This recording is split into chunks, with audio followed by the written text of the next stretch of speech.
Thank you very much for joining. A good evening, good day, or good night to you all, wherever you are in the world. I am Kayvan Karimi, and I'm the program director of Space Syntax, Architecture and Cities, MSc and MRes programs.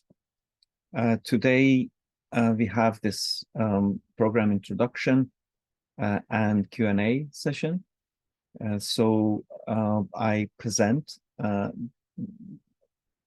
the information that you need about the program, and then we make sure that we give you enough time to post your questions, and I'll be happy to answer all your questions. So let's start this presentation, my short presentation about the program. And I want to start this with an introduction of our faculty, the Bartlett Faculty of the Built Environment. It's one of the biggest, largest in the UK and in the world, and it encompasses a large number of entities, schools, institutes, and centers.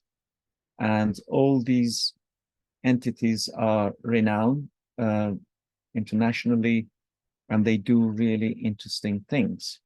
The Bartlett School of Architecture is, in fact, the largest in terms of numbers of staff and students. But we are embedded in this amazing faculty of the built environment, and we benefit, and hopefully if you join our program, you will benefit as well from being within this amazing institutions and entities that do extremely interesting research, and they offer incredible education. You probably have seen these university rankings in the world. This is one of them, and UCL constantly ranks in the top 10, top 20, depending on the ranking that you look at. But the one that I really want to emphasize is the ranking by departments. And UCL, the Bartlett Faculty of Built Environment, in the past 10 years has been among the top 3, and this year we are the top rank, and this is basically related to this diversity of education opportunities and research. Now, the Bartlett School of Architecture is renowned for its innovative and provocative approach to design, but it also pushes the boundaries of research and investigations in the realm of urban and architectural studies. So this is not a just creative design school. It's a comprehensive set of activities that is happening within the field of architecture and urbanism. Now our lab, Space Syntax Laboratory, is part of the School of Architecture within UCL, and it includes researchers, experts, and scholars who not only contribute to the education side of our activities, but they develop great research, and they do publications. They give public speeches, and yeah, this is an interesting sort of lab within a school of architecture with like-minded people who do really interesting work. Now, the thing I wanted to draw your attention to is that yes, the Bartlett School of Architecture, in fact, the whole Faculty of Environment is very well known for its capabilities and outputs. But this is the excerpt from one of these university rankings, and just note the last sentence. In their description, one of the reasons that they selected this School of Architecture as the top school is that we are our school is renowned for developing the space syntax theory. It was born here in 1970s. I'll explain it a little bit more, but it has spread to the rest of the world, and we still maintain in the space syntax laboratory. We still maintain the research excellence, and we continue the work of the founders of this theory and methodology, which was initiated by this great person, Professor Bill Hillier, who passed away in 2019, but until his last days, he was involved in research and teaching. In fact, Bill Hillier was the first director of this program, which was known as MSc in Advanced Architectural Studies from 1975 to 2011. But then we changed the name, the title of the program to MSc Spatial Design, Architecture and Cities in 2011. But later on, we were advised to change it to Space Syntax, Architecture and Cities, because the field is now better understood and better known around the world, and people don't get confused by this title. I explain a little bit more about why we feel that this term should be in the title of the program. Now, this is Bill Hillier, among the students of one of those years in past 10 years, and we normally have this walking lecture, which happens in the city of London, in the city, basically, and that's legacy of Bill Hillier. He used to do it in the past, but now we do it ourselves. Different tutors, they lead this tour. As I mentioned, it was formerly known as this program as Advanced in Architecture Studies, and it was established by Bill Hillier in 1970s. These are some of these early publications, the sort of world famous, The Sociological Space, written by Bill Hillier and Julian Hansen, also Space is the Machine. And the the origin of this way of looking at architecture and urbanism started from the failings of some of these projects that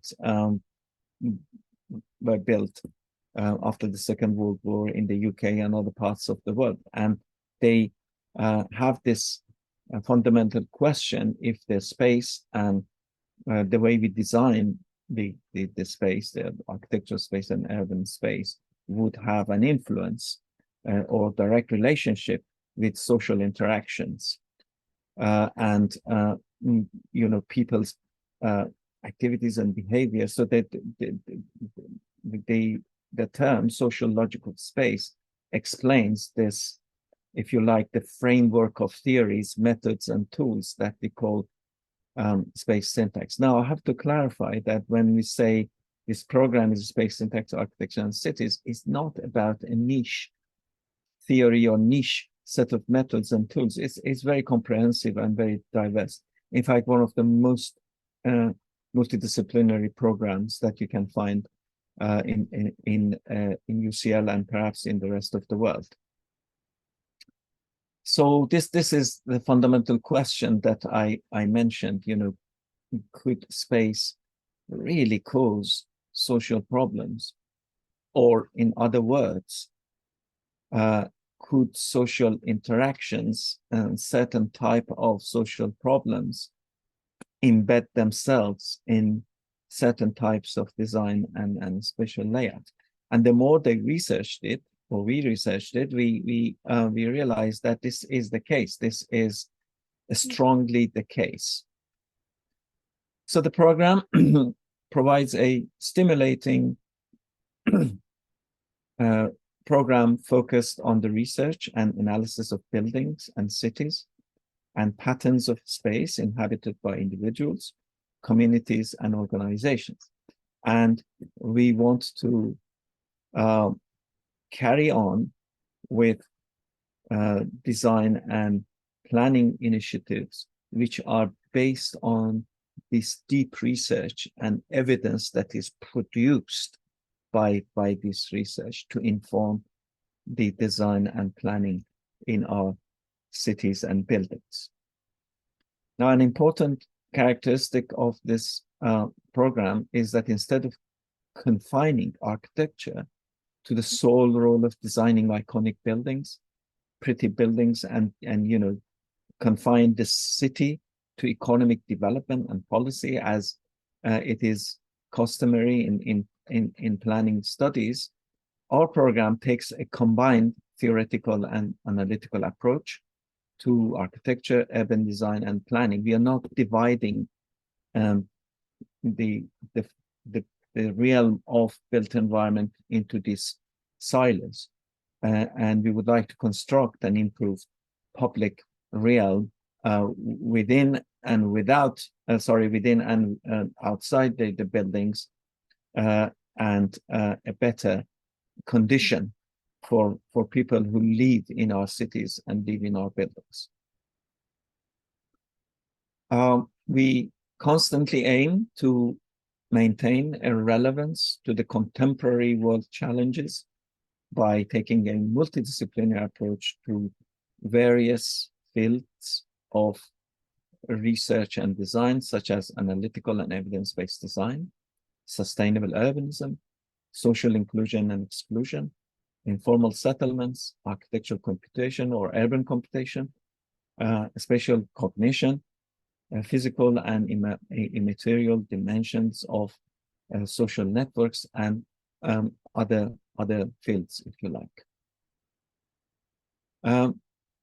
Another advantage of doing this program is that we equip our students with advanced skills, including spatial network analysis, visual graph analysis, what we call VGA, agent-based modeling, GIS, Geographical Information System, statistical analysis and data visualization, and presentational skills, and other skills that we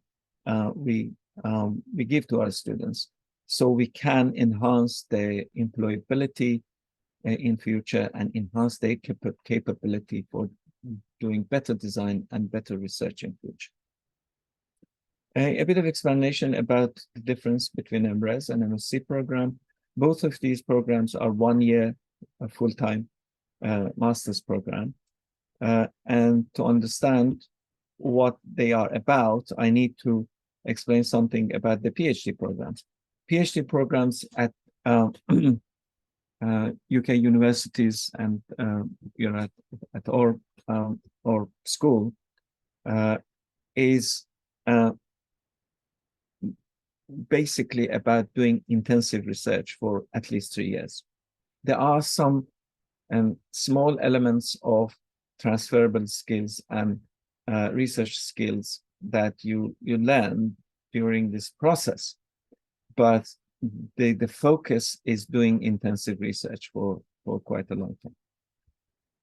Now, MRes, it's not like a PhD. It still has got 1/3 of the program is about transferable skills and taught programs, taught courses. But 2/3 of the program is about doing research. So if you want to do an MRes, you have to actually include a research proposal in your application, and based on the strength of your application and your research proposal, we assess your application. The MSc program, our MSc program, has got a much bigger share of taught courses, taught modules. Almost 2/3 of it is about taught courses. But we still have 1/3 of research included in the program. So by doing an MSc, you also become a good researcher. But the biggest difference between MSc and MRes is what you want to become in future, or what you want to do in future. If you want to do a PhD in future, or you want to become a researcher, go and work for academic and research institutions, that is a better route for you. Whereas if you're not, sure about what you want to do in future, you really would be better off selecting the MSc program. The MRes program has got a higher threshold, so normally people who have high qualifications or stronger qualifications, they could apply for MRes. So the bar is still high for all master's program at UCL, but the bar for MRes is slightly high. And to give you a sort of perspective about what the modules are, what you will be doing in this program if you choose to join it, is that in the first term for MSc program students, you will do 4 modules, and each of those would be 15 credits. The total credits that you need for the MSc is 180 credits. So you do 60 in the first term, 60 in the second term, and you do 60 credit in term 3 and summer. It's a full calendar intensive program. In the first term, architectural phenomena, investigations in urban morphology, space syntax methodology and analytical design, which I teach, and building organizations and networks. These are the modules that you will be doing. And for the second term, you have analytical design research project, a sort of a bigger 30 credit module, which I lead again. And then we have spatial cultures, spatial dynamics and computation, and spatial justice. But the green ones, these two, you have to choose between one of those. And, it's optional. In our program, normally, if you take one of these for credit, you can do the other one, and you can audit the other one. Basically, you will benefit from the other module as well, which is a great way of enhancing our teaching.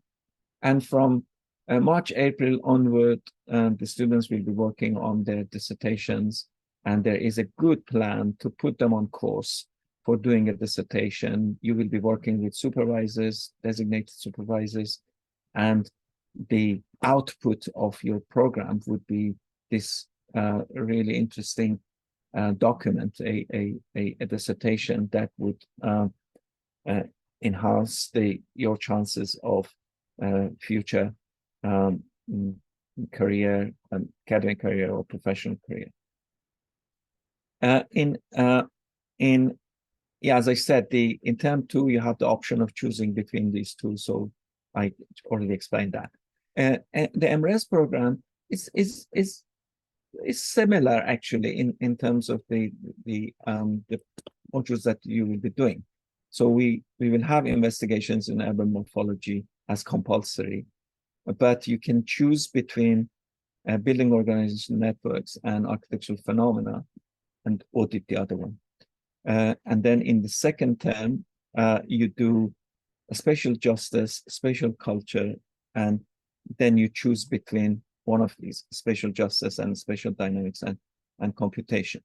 Now, there is a bigger module for MRes students, which is Principles of Analytical Design, and it runs across 2 terms. And this would feed into your MRes dissertation. So in a way, you are starting your research right from the beginning of the year.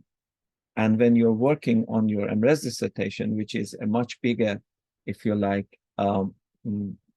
piece of work, 90 credit, you will be on track from April onward to develop it into a good dissertation.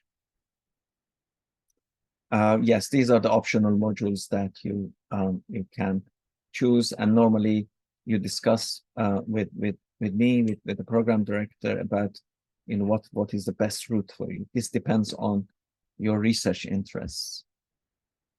Within Space Syntax Lab, we also have Architectural Space and Computation PhD program, and this is a really great opportunity to link our master's programs with a PhD program. And it has worked really well in the past, so there is mutual benefits. The doctoral students, they get involved in teaching and working with master's students, and they transfer knowledge, and they learn also from the work of the students, so there is mutual benefit. My last slides are about the sort of bigger impact of space syntax as a platform or umbrella of theories, methodologies, and tools. This started in 1970s with Bill Hillier going around some of these failed projects in the UK and training young planners, and giving them the knowledge that they require for understanding the fundamental inherent problems of design and spatial formations and relationship with people and everything. So this has continued. We are playing a great role, not only at university, but outside university. We are influencing the mindsets of people. We also influence the policies and guidelines. There's some examples. These are some examples of how our research, space syntax research, has informed wider policies in the UK and internationally. We have influenced current debates in architecture and urbanism. The terms such as connectivity, spatial accessibility, permeability, intelligibility, wayfinding, and so many other terms, they weren't really mainstream concepts. The space syntax research influenced the debates around these issues, and now they are becoming more like mainstream issues in the UK and around the world. So a great impact on current debates. We have also been influencing design and design initiatives in the UK and around the world. This is a good example. This is the Market Square in Nottingham, which was designed with the direct influence of space syntax study. In fact, we worked with the designers to win a competition and then develop the design. And this is considered as one of the best public spaces that you can find in Britain today, and perhaps in other parts of the world. We have been influencing strategic thinking in transport systems, in planning systems, in issues such as health, such as um, well-being, crime and safety, and many other things. So the program intends to train strategic thinkers, and then this strategic thinking is transferred to the real world through research and professional projects. There is a quite an extensive network of people around the world who use space syntax in academic research, academic teaching, and in consultancy, in professional work. These are the people that I know personally. So there are so many other dots that should be added or could be added to this. So and you can see it goes from, North and South America to Africa to Europe to Middle East to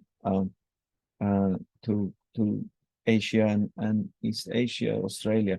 So it is kind of, if you like, one of the most international network of researchers and educators in the world.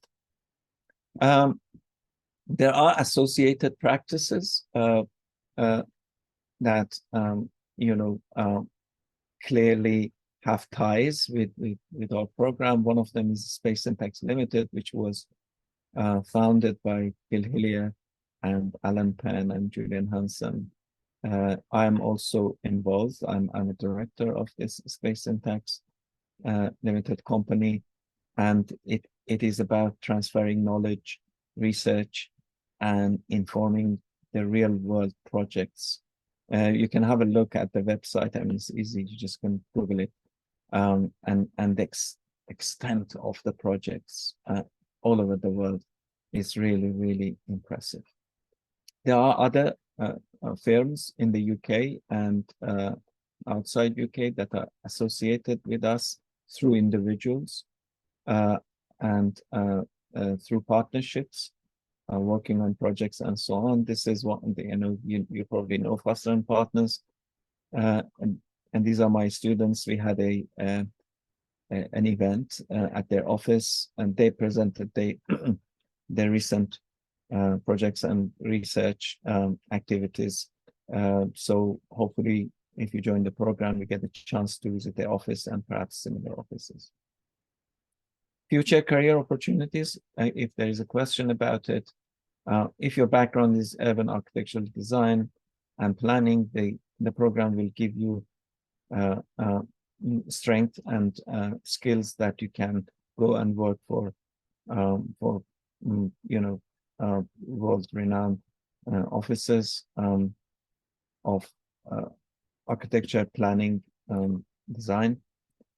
You will have a chance to work for local authorities, for regional authorities, such as Transport for London, different local authorities, Southwark Council. This is an example here, but there are 500 plus local authorities in the UK, and again around the world. If you want to join, municipalities and planning departments or architectural departments of local authorities, that would be a choice for you.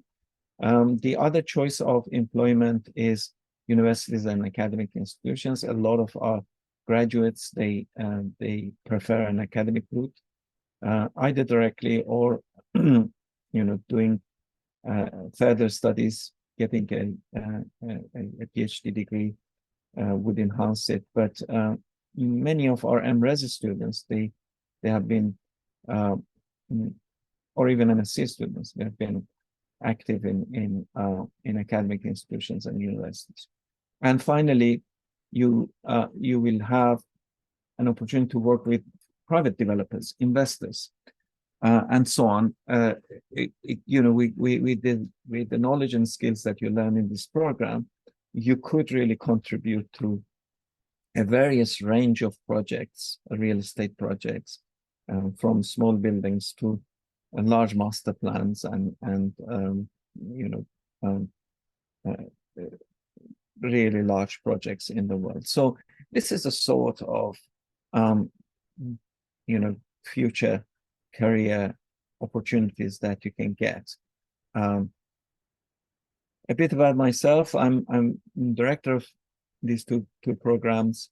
I've been doing it in the past 6-7 years.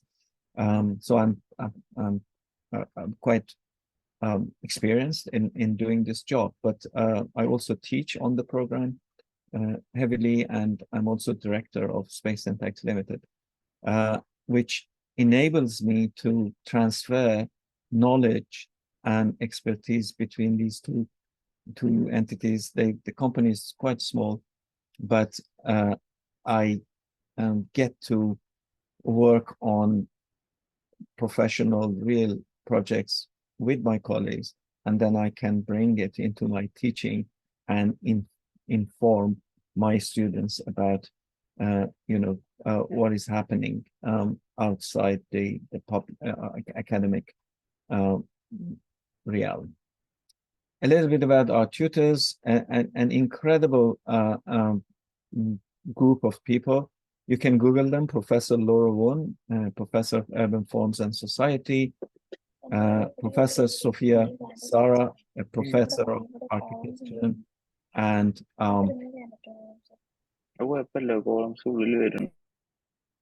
a Professor of Architecture and Spatial Design. Then we have Professor Kirsten Saylor, Professor of Sociology of Architecture. Then we have Dr. Sam Griffiths, Associate Professor in Spatial Cultures, and Dr. Tassos Varoudis, Associate Professor in Architecture and Machine Intelligence.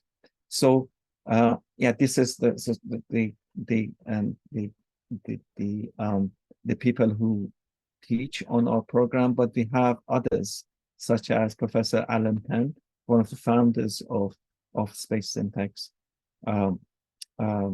theory and methodologies. He was the former dean of the Bartlett, the entire Bartlett, up to 2 years ago. He still teaches at our program. Unfortunately, we don't have Professor Bill Hillier, but we have his teaching material that I provide to our students, aside from numerous papers and publications that you can easily find. But we offer some of his lectures in audio and written format to our students. Then we have other space syntax lab tutors who are active in other programs in architecture computation, Professor Eva Fata and Professor Sean Hanna. Very interesting people. You might get to work with them or be supervised with them. And finally, we should have all programs. We should have an external examiner. We have Professor Achilles Van Ness from the Western Norway University of Applied Sciences in Bergen. She was the chairman of a space syntax symposium last year, and she's written papers and a book on space syntax methodology. So very familiar with what we are doing, but the role of external examiner is to maintain the quality of the program and make sure that it's up to standard or assessments and everything. So that was it. That was my presentation. I hope I've given you enough information to start thinking about your application, but I'd be very happy to answer any questions that you might have. So please start typing them in the chat box, and then I will answer your questions one by one. Thank you.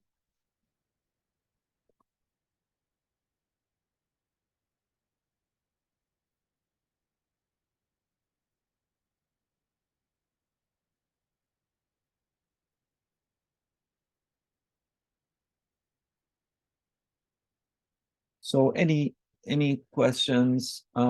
Yes. There's a question from Matteo. Is it limited to people with very specific backgrounds, open to different. Very good point. So our program is one of the few programs that would welcome people from different backgrounds. We take students from architecture background, urban design, and urban planning background, but we've had students from transport planning, from engineering, from social sciences, from even archaeologists. We have had some students from totally different backgrounds, like music and journalism and things like that, but they found it really interesting, the whole program. So yes, it will give the opportunity to people from non-architectural, non-urban design background if you're interested in this field. Have I answered your question, Matteo?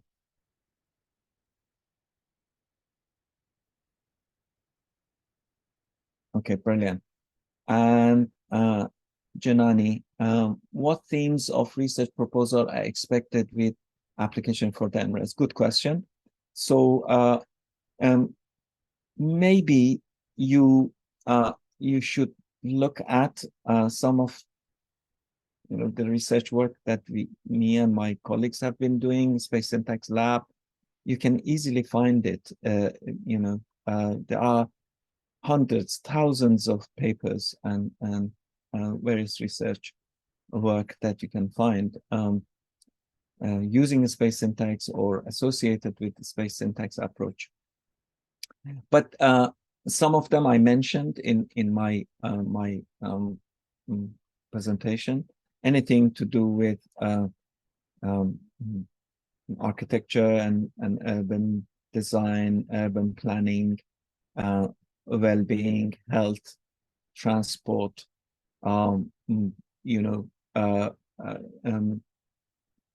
various type of complex buildings or issues such as environmental, noise, pollution, etc. So you need a little bit of research to understand what our approach is very strong at, and then try to shape your proposal in that direction. However, the reason for asking for a research proposal is to see or evaluate your capabilities for doing research. It's not intended to become your final research. Yes, so you can still change your topic. We will work with you from the beginning of the year to shape your research proposal, the research that you want to do. So towards the end of second term, you have more certainty about what you want to do, and hopefully that would be exactly the right topic for you. So there is a lot of flexibility in themes and topics that you can choose. Have I answered you, Janani? Yes. Now a question from Oscar. If I apply a PhD next month, when is the earliest I can? Okay, so this is sorry, this session is not for PhD applicant. This is for MSc and MRes, and I think you have to ask others about your PhD applications. There are people like our PhD tutors, depending on which program you're applying to. If you're applying to our program, Professor Eva Fatah is the PhD tutor, so you can communicate with them or my administrative colleagues. Okay, Pierce is asking, how often do students go from MSc to PhD? It looks like there is a good amount of research opportunity in this program, albeit less than the MRes. Quite often, I have to say, yes. The biggest difference between the MSc program and MRes program is if you have already decided to become a researcher, and if you already have a topic in mind that you're really interested in something, so you come with a bit of a background in research and in what you want to do. If you're not sure about it, the MSc program still gives you the knowledge and the strengths to carry on to do a PhD. So many of we established this MRes program in 2012. Before then, the route to PhD was from MSc to PhD. So we still maintain that that kind of possibility. So it will be up to you to choose which route is suitable for you. If you apply for MRes, because it has got slightly higher threshold, and you change your mind, I might be able to transfer you to MSc. So that is possible, but I don't recommend it. Go for the program that you really want to do. P.S., was that okay? Yes, that's perfect. Thank you so much. Brilliant. Thank you very much. Now, Flora is asking what kind of work experience is required to apply for the MSc program. Work experience is not required, is not one of the official requirements to apply to our program. I consider it if you have a work experience. When we review the applications, one of the criteria that would contribute to making an offer is relevant work experience. So that would be useful to have work experience. But if you have a strong application, if you have done very well in your previous degrees, previous academic work, maybe you've done internship or things like that, that should be enough or might be enough for you to be accepted. So it's not a compulsory requirement for the program, but we consider it as a positive in your application. You can mention it in your CV or even in a separate document, what sort of experience you have. Yes. So Flora, I hope this was okay. Novolog, is there any portfolio requirement? No. For a space syntax program, we don't require portfolios.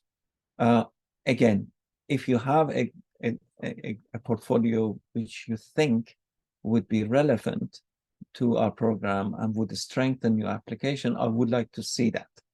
And it would put you in a stronger position to be admitted if you have a strong portfolio. However, this is not required.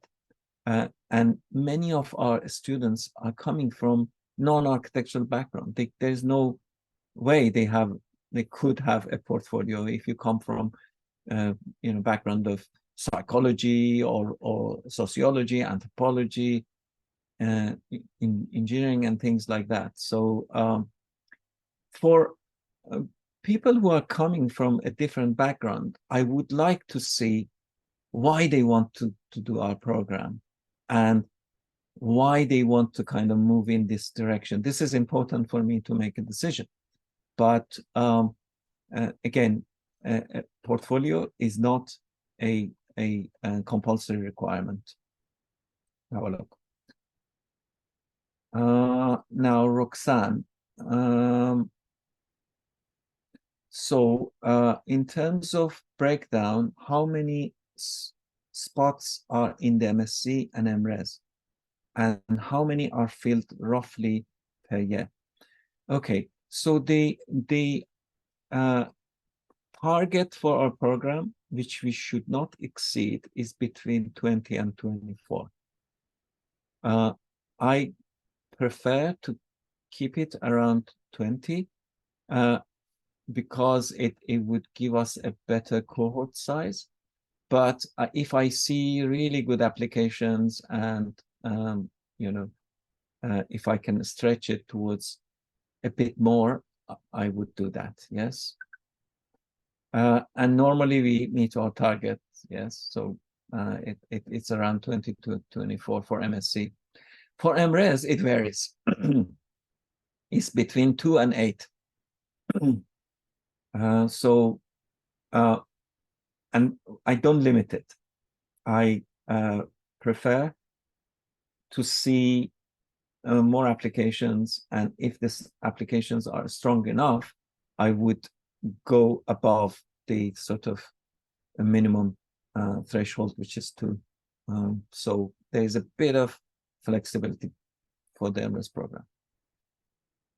But the numbers can't be that high. It is more focused on research and more specific. So the cohort is always much smaller than MSc. Is that okay, Roxanne? I hope. And Matteo is asking again, how many times a week you're expected to come on campus? Okay, so in the first term, which is the most extensive part of teaching, you have to be there for 3.5 days or so. Yeah, 3.5 days is, or perhaps 3 days and one half day for site visits and visits like that. In the second term, it would be a bit less. I would say about 3 or 2.5 days. And in the third term onward, you are not required. We don't have lectures and workshops. We have some occasional lectures and workshops, but you will be working with your supervisor. So there's much more flexibility from April onward. But the attendance is really important for us. So the first 2 terms, we really want good attendance to keep you on track, get you on track with everything, give you all the knowledge and skills that you need. And then you can work on your dissertation for the rest of the year. Roxanne, again, also in terms of breakdown, a bit further, what's the gender age stats for? No gender limitation, no age limitation. But normally, I mean, we get people who have done a bachelor or a master program and have got some experience. So that's the kind of the majority of people. But we have had students of various ages. Age is not an issue, and gender is not an issue. We obviously we want a balanced cohort and diversity, but it's not a criterion for making decisions. Yes, so we look at your strengths, and I have to say our cohort. Our cohorts in the past have been really balanced, good gender-wise, good balance of various genders. Niti, I hope that I'm pronouncing your name correctly. You are currently engaged in research on the vulnerability of buildings in earthquake-prone areas in Indonesia. So you would greatly appreciate the opportunity to discuss how space syntax principles can be effectively utilized in architectural design to enhance resilience and adaptability in region prone to earthquakes. Given your experience, could you share your insights on the current state research? Okay, very good question. Obviously, space syntax is not about the engineering of the buildings, the structures and things like that. That's not what we do. What we could contribute to, and that's really, really important, is what if earthquakes happen, and how cities, neighborhoods can carry on with these natural disasters. We have had really interesting dissertations on, for instance, tsunami-affected or flood-affected cities. Natural disasters, basically, when they happen, what should we do afterwards? Or more importantly, how we should design our cities to cope with the tsunami-prone, earthquake-prone regions. So I think that there is a great research question here, and we can contribute to this, to resilience, on various scales, on the building design and immediate surroundings of the buildings scale, neighborhood scale, district scale, and citywide scale, or even regional scale. So yeah, great opportunity for doing research in this field. I hope I have answered your question, but I'll come back to you if it wasn't sufficient. No, Jenna, again, I see that one can do the course through flexible. Yes, you can. Well, what you want to understand better is about flexibility from the perspective of being a mother of 2 kids. Thanks for sharing your condition with us. Yes, I think the requirement you have to know for flexible modular, we call it flexible modular route. You can do the program up to 5 years. So you take modules in various years based on what you can do and what time you can allocate. So we had students who were parents before, and they managed, but I even had students similar to your condition on a full-time program. It was a bit challenging for that student, but I'm sure a flexible modular program can work for you. Yes, the only requirement is that you have to be home student. The overseas students, it cannot be, unfortunately, because of the visa issues, and they have to be on the full-time program. If you're home student, you can choose, and then we can come up with a plan for you. We can discuss it with you. What would be the best plan? What sort of modules you need to take to put you on track to complete the program in the shortest possible time, but also considering your own conditions. Please let me know if that was okay, Janani. And Oscar, again,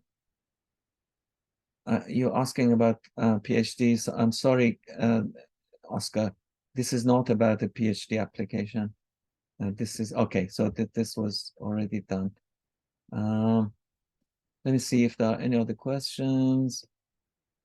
The balance, Roxanne, yeah, we from what I've seen in the past, it has been really balanced. So I'm sure you feel very comfortable here in our program.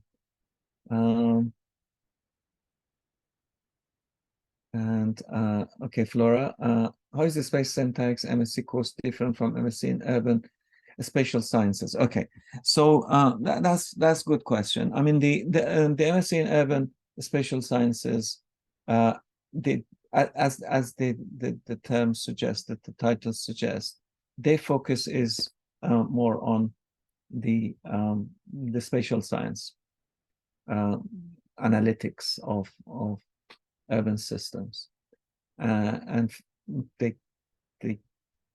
I don't think they deal with architecture, and I don't think they deal with design, urban design, and also the social elements of that program is different from us. We consider this is social logic of space, right? This is space syntax. It's about people and society, people and city. So the element of people and social aspects are stronger in our program. So I hope this gives you an idea about. You can read about their program. I'm not entitled really to talk about the content of their program. But from what you've seen today and the description of the program on the website, you should be able to figure out what the difference are. So if you are really into urban analytics and basically data science and things like that, so probably that's a better route for you. But if you're interested in urban analytics and architectural analytics in conjunction with real world and people and design and things like that, I think our program might be more suitable for you. Is that okay, Flora? Okay, we are bang on time, 12 o'clock, and I don't see any further questions. One more question from Nava. Look, I try to quickly answer. Is there any means to connect with any alumni? Yes, I think there is a social media group which you can look for. It's on LinkedIn. And you can easily find it, and you can join and ask questions. There is also a chat box, not a chat box. It's an online email group, but that's more for people who have proper questions about the methodology and technology and things like that. So perhaps social media is the best way of connecting with alumni, and I recommend it, if they had a good experience of our program. So yeah, I hope I managed to answer all your questions and clarified the problems that you have. But you can easily find me. In fact, I should be able to type it here. So this is my email address, and you can find it on anywhere on UCL. So yeah, drop me an email, and I'd be happy to answer your questions. Is that okay, everyone?